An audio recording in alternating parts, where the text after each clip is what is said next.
Okay, let me explain to you the matrix punch that I've been exhibiting. Um, Basically, and the need for it in the context of being a targeted individual, and also the different realities that we find ourselves in when we describe the Mandela Effect. Now, my ability um, for speed, yeah, um, prior to 2004. I was very slow. My timing was off. My hand-to-eye coordination I didn't think was really sufficient. But then one day I was walking down the street at night, and uh, I got, you know, um, attacked 4-on-1. Yeah. So somebody hit me with a bottle on the back of my head, and the bottle smashed. But I didn't go down. I didn't faint or get off my feet.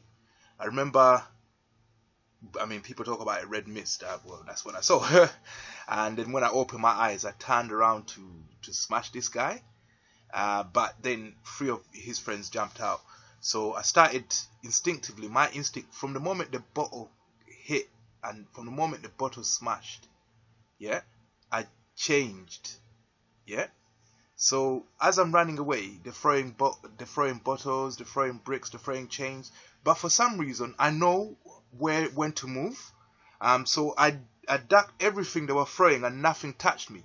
A brick might have touched me on my shoulder, but that didn't affect me. And then I could feel them catching up to me, and then they done a spinning back fist, and I was like, "How am I doing all this? I've never known how to do all this." Yeah. And then from there, the next thing I know, my intelligence got turned on as well. Yeah, I managed to complete my degrees, and just reading the review page on a book, and I can tell you where everything is in that book. I mean, I don't know where, you know. So I've heard of stories where people become savants when they hit, like there's people who hit with baseball bats, and then they wake up and they can memorize pi to the 100th decimal point or something like that. So that was the onset of my speed. And then also, I was doing 45 kilogram cows at the moment, and I thought I was real big. But then I realized that that wasn't anything. So that's why I added on with cast irons.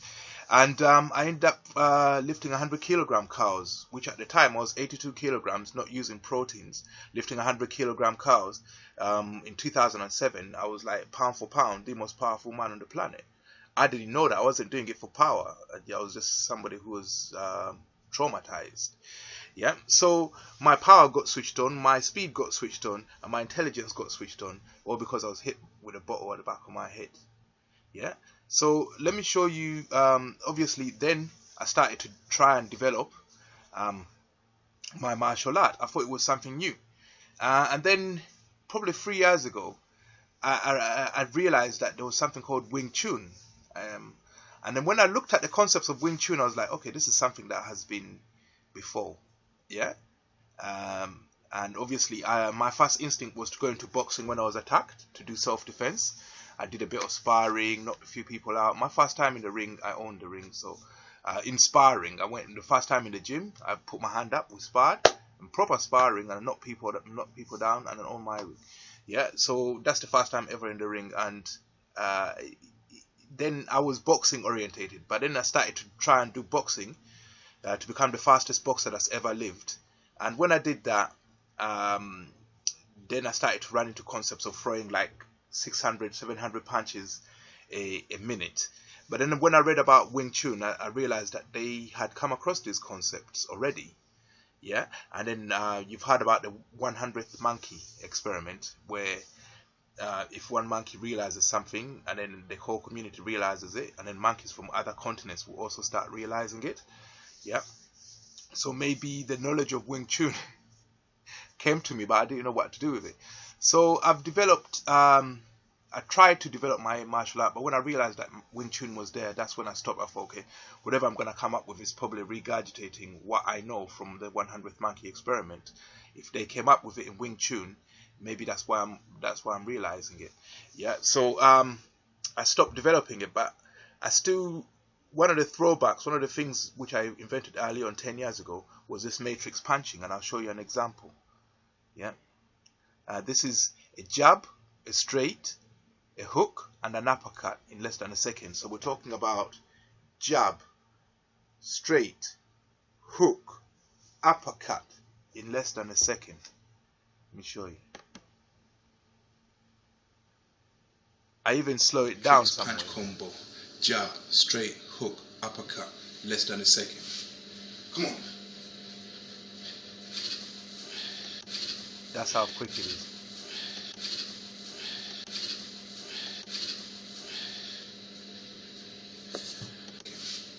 Come on. Slow it down.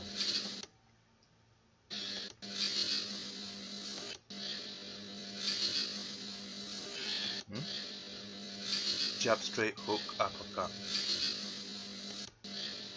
The hook is hard to see, but there's the hook. It's at a quarter speed. Half the speed, sorry. 1, 2, 3, 4. Jab, straight, hook. And this is at half the speed.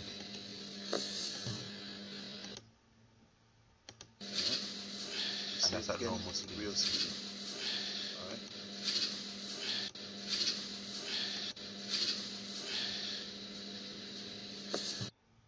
Okay. Yeah, so basically, in terms of what the Mandela Effect is, it's like I woke up, not woke up, but it's like at that instant when the bottle smashed, I became something else. Okay, so that's also something freaky that happened in my life that I can't explain. But now I'm blessed with lots of speed, power, and intellect. So it worked out good for everyone, didn't it? Yeah.